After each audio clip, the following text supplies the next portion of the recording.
ہر ادبی میلے میں شریک ہوتی رہی ہوں، اور یہ بھی میرے لیے اعزاز کی بات ہے کہ تیسری بار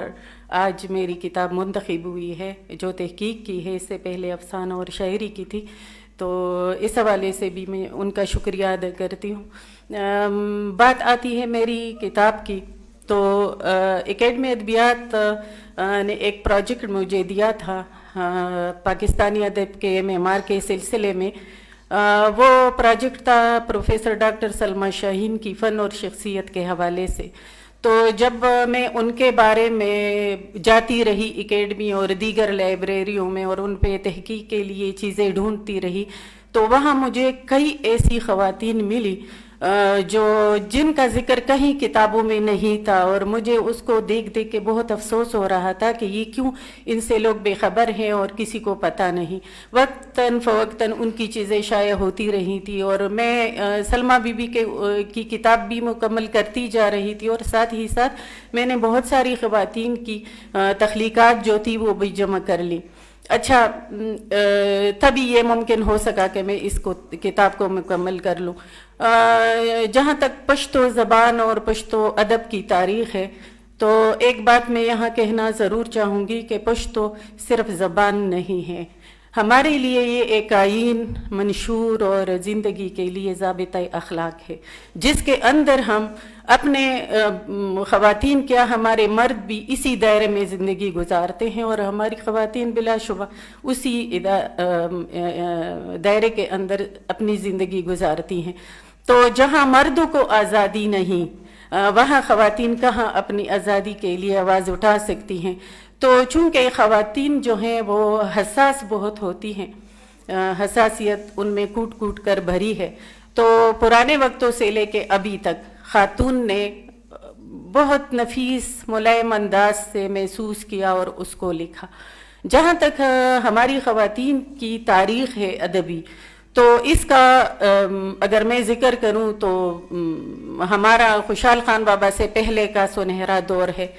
اس میں بھی موجود تھی، اور خوشحال خان بابا کی اپنی بیوی جو تھی توتیا خٹک، اور ان کی اپنی بیٹی حلیمہ حافظہ، وہ بھی جو تھی وہ بھی شاعری کرتی تھی۔ ان کے بعد احمد شاہ ابدالی تک کا زمانہ، یہ ہمارا کلاسیکل دور کہلاتا ہے پشتو ادب کا۔ اس میں کئی ساری خواتین ہمیں نظر آتی ہیں جن کا ذکر یہاں کرنا ممکن نہیں ہے، لیکن ان میں جو ہے ہماری زرغنہ بی بی اور نازو انا جو مرویس خان کی ماں تھی، تو وہ بہت مشہور ہوئی، اور بعد میں ہمیں پرانی تاریخی کتابوں میں کئی خواتین کا ذکر ملتا ہے۔ ہمارا جو اگلا دور ہے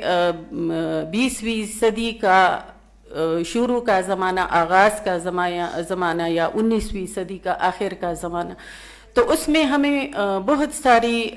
خواتین اور ملتی ہیں ان سے جوڑ کے، جو انہوں نے پچھلی خواتین کا کام آگے بڑھایا۔ تو جو شروع کے خواتین ہیں انہوں نے صرف شاعری حد تک گزارا کیا، اور صرف شاعری ہی کیا، ایک نظم کی صورت میں یا ایک غزل کی صورت میں، ٹپوں کی صورت میں، یہ چیزیں ہمارے سامنے تاریخ میں موجود ہیں۔ اچھا، جب ہم 19ویں صدی کی اختتام اور 20ویں صدی کے اوائل کی بات کرتے ہیں، تب ہمیں اپنے ادب میں ایک روشنی سی نظر آتی ہے کہ اس میں بہت ساری خواتین آئیں اور بلا جھجک آئیں، تعلیم یافتہ آئیں۔ انہوں نے کئی ساری خواتین ہیں جن کا نام یہاں لینا ضروری سمجھتی ہوں کہ عام کتابوں میں ان کا ذکر نہیں ہے۔ عائشہ ملک ہے،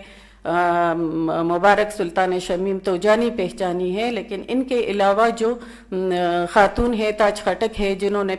پہلا ہمارا ناول لکھا اور پیٹے کے نام سے 1950-55 میں وہ شائع ہوا، تو یہ پہلا ناول تھا ان کا۔ انہوں نے افسانے بھی لکھے، انہوں نے شاعری بھی کی، کتاب بھی ان کی شائع ہوئی۔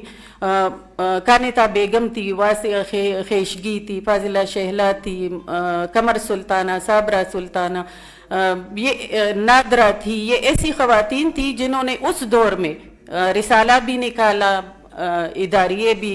لکھے، اور بطور مدیرہ، نائب مدیرہ کے کام بھی کیا۔ پھر جب ہم آگے دیکھتے ہیں تو ہمیں اس دور میں زیتون بانو کا نام نظر آتا ہے۔ اچھا، یہاں ایک اور بات بھی بتاؤں کہ 1947 کے آغاز میں سن بی بی ایک ہماری بہت مشہور افسانہ نگار اور شاعرہ، یہ ہماری 20ویں صدی کی مشہور خاتون، جس سے انسپریشن حاصل ہوئی، جس سے بہت ساری خواتین نے سبق سیکھا اور آئی الف جانا کھٹکاتی، اور ان لوگوں پہ اثر اصلاح افاغنہ جو خدائی خدمتگار تحریک کے نیچے باچا خان کی زیر دست وہ تھا، ایک جرگہ تھا، اور انہوں نے خواتین کو باشعور رکھنے کے لیے، ان کو باہر نکالنے کے لیے، ان کو لکھنے پہ مجبور کرنے کے لیے، چاہے وہ سیاست کا میدان تھا، چاہے وہ ایجوکیشن کا میدان تھا، اور چاہے وہ ادب کا میدان تھا، ان کو مجبور کیا کہ وہ نکلیں اور اپنی آواز اٹھائیں۔ تو اس میں باچا خان کی تحریک اصلاح افاغنہ کا بہت بڑا ہاتھ ہے۔ اور پھر آگے جب ہم دیکھتے ہیں تو زیتون بانو بی بی جو بعد میں 2021 تک وہ باقاعدہ لکھتی رہی، انہوں نے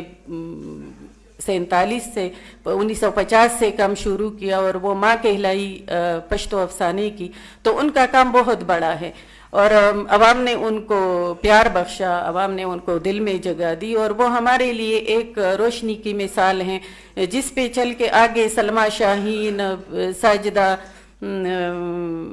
ہماری ہے، حسینہ گل تنہا، اور کئی خواتین آگے آئیں، انہوں نے افسانے لکھے، انہوں نے تحقیق کی، انہوں نے شاعری کی۔ تو میری یہ کتاب 3 ادوار پر مشتمل ہے۔ پہلا کلاسیکل دور، دوسرا ہمارا جو ہے 20ویں صدی کا روشن دور، اور پھر ہمارا جدید دور الیکٹرانک میڈیا سے منسلک۔ تو اس میں زرغونہ بی بی سے لے کے آج کی آخری چھوٹی لڑکی تک جو ہے وہ بچی شامل ہے، اور کل جو میں نے تحقیق کی وہ 250 خواتین پہ کی، لیکن چونکہ کتاب بڑی تھی اور پیسے نہیں تھے، تب میں نے 170 خواتین کو اس میں شامل کیا ہے، اور دوسری ایڈیشن میں انشاءاللہ وہ بھی شامل کر کے 250 خواتین کو ادب کے میدان میں اور تاریخ میں رقم کروں گی۔ شکریہ۔